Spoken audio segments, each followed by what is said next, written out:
The history of the Church is punctuated by significant figures whose actions have brought about profound changes both in the ecclesial structure and in the spiritual experience of the faithful. Leo XIV, recently elected to the See of Peter, already appears to be one of its pontiffs who brings a breath of fresh air. His intellectual and spiritual alliance with Cardinal Robert Sarah is intriguing and raises the question: are we witnessing a decisive turning point towards a renewal of tradition in the Church? This collaboration seems to seek to respond to the internal tensions of contemporary Catholicism, torn between modernity and fidelity. Through this chronicle, we will explore the profound dynamics that unite these two men, their respective visions and the spiritual repercussions of their actions. This shift, both discreet and powerful, could well redraw the contours of the Catholic faith for the century to come. Leo XIV, whose election surprised many observers, distinguished himself from his first speeches by a firm desire to restore the transcendent dimension of faith. Unlike some of his predecessors who emphasized openness to the world, he seems to want to refocus the Church on worship, prayer, and theological truth. His language, deeply rooted in the tradition of the Church Fathers, evokes a non-negotiable fidelity to the foundations of Christianity. Far from any spiritual populism, he adopts a rigorous, almost atheistic stance that is disruptive. This orientation, although welcomed by many believers attached to tradition, worries certain progressive currents. But for Leo X, the urgency is clear: to restore the sacred to the heart of the world. Cardinal Robert Sarah, for his part, has embodied a prophetic voice in the Church for several years now. Originally from Guinea, his spiritual trajectory is marked by an impressive fidelity to the liturgy and a profound humility. His work God or Nothing marked a turning point in contemporary Catholic thought, laying the foundations for a return to the essentials: silence, worship, and truth. In Sarah, Leo X seems to have found a soul brother, a fellow traveler faithful to tradition. Their closeness is not merely formal, it is spiritual, theological, and even strategic. Together, they intended to root the Church in its primary mission, to lead souls to God. This spiritual shift was not expressed only in words, but also in powerful gestures. One of the most symbolic was the return to a more sober celebration oriented toward the liturgical East during certain pontifical masses. Leo X, with the implicit support of Cardinal Sarah, wanted to restore the sacred character of the liturgy, going beyond the functionalism often observed in recent decades. This choice, far from being insignificant, reflects a clear desire to put God back at the center. The Rai is no longer a simple vehicle for community, but the expression of the eternal in time. This gesture touched many of the faithful in search of spiritual depth and beauty. This return to an oriented liturgy is part of a broader critique of the rampant secularization affecting the Church. Leo X and Cardinal Sarah shared the observation of a faith that was withering away, often reduced to a weak ethic or social discourse. For them, the current crisis in the Church is above all a crisis of faith, a loss of meaning, mystery, and the sacred. They therefore call for a radical spiritual conversion, a rediscovery of silence, fasting, and contemplation. Their discourse is not passé but prophetic. It is about purifying the Church to allow it to truly be a sign of God in the world. In this logic, the liturgy becomes the matrix of renewal. Public opinion, including Catholic opinion, has reacted differently to this orientation. Some see it as a step backwards, a dangerous nostalgia for the past. Others, on the contrary, discern a bold response to the excesses of a disembodied Christianity. Leo X did not seek popularity.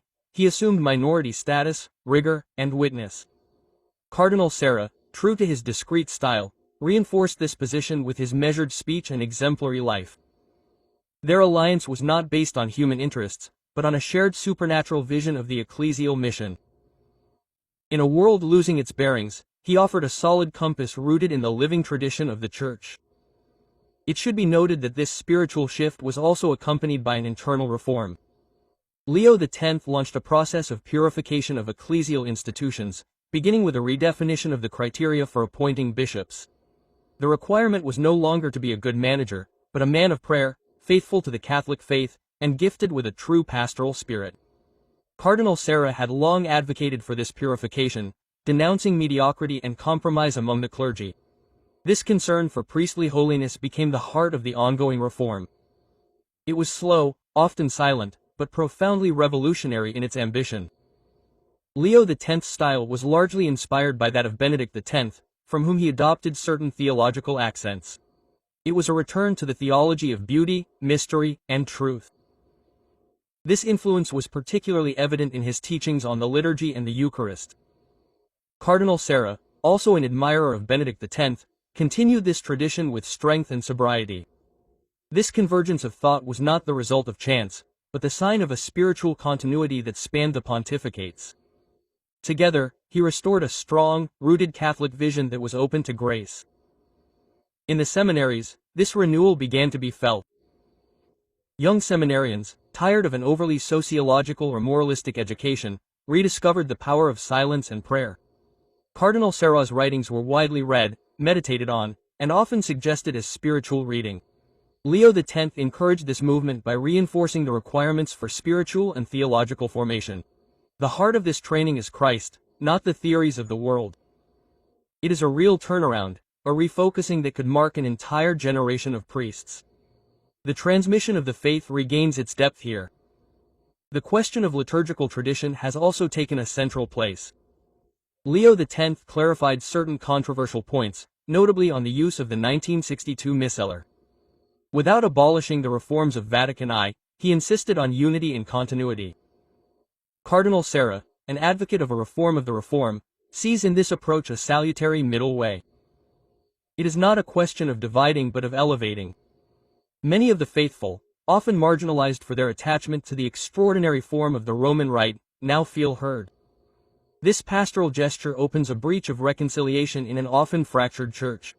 This spiritual turning point does not exclude commitment to the world, but it modifies its foundation. Leo X reminds us that charity without truth is empty and that the church is not a church. Cardinal Sarah emphasizes in his speeches that only a church on its knees can lift up the world. This position rejects ideological compromises and places Christ at the center of Christian witness. Thus, the Church's social action becomes the fruit of prayer, not a strategy of influence. It is a silent but radical revolution in the approach to mission. The centrality of the Eucharist is another pillar of the renewal led by Leo XV and Cardinal Sarah. Together they denounce the trivialization of the sacrament and liturgical abuses. Communion on the tongue while kneeling regains a symbolic place in certain papal celebrations. It is not a question of form but of faith.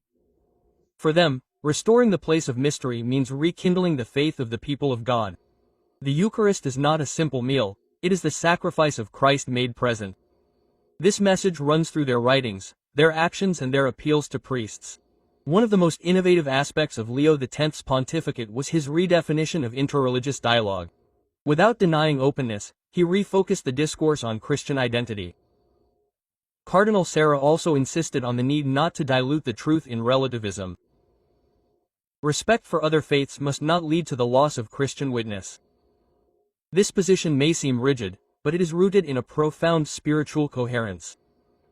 It calls for a clear, humble but firm witness in an increasingly fragmented world. On the political level, Leo X took measured but clear positions. He refused to allow himself to be manipulated by contemporary ideologies.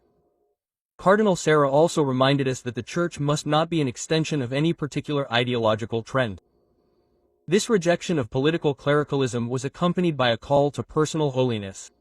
The transformation of the world begins with interior conversion. This message went against the grain, but it attracted those who sought authentic meaning in their commitment. It is an awakening of Christian consciousness. On the peripheries of the world, this new breath is being listened to attentively. In Africa, Asia and Latin America, the rediscovery of silence, sacred liturgy and profound prayer is touching communities. Cardinal Sarah, through his origins and experience, embodies a bridge between the West in crisis and the South in spiritual awakening. Leo X wants a universal church, but one that is rooted in the heart of God. This dual anchorage of tradition and mission defines their vision. A church strong in faith can be humble in service. The renewal of monastic life is also a sign of this turning point. Young vocations are flocking to bees that live according to a strict rule and a meticulous liturgy. This thirst for spiritual radicalism is the fruit of an existential void that only the beauty of God can fill. Leo X values his communities, their visits and their sites as examples. Cardinal Sarah sees them as beacons in the darkness of the modern world. This return to monastic silence is a sign that the world still has God's end. The spiritual alliance between Leo X and Cardinal Sarah is not just a simple convergence of ideas, it demonstrates a profound turning point in the life of the Church. Faced with the challenge of a desacralized world and an often lukewarm faith, he offers a demanding but fruitful voice centered on prayer, liturgy, and fidelity to the truth. Their ongoing work is not unanimously supported, but it provokes a necessary awakening. This turning point is not a nostalgic return to the past but a resolute advance toward what is essential. It is less a question of reforming the Church than of sanctifying it. And in this spiritual combat, Leo XV and Cardinal Sarah appear as enlightened guides, rooted in God.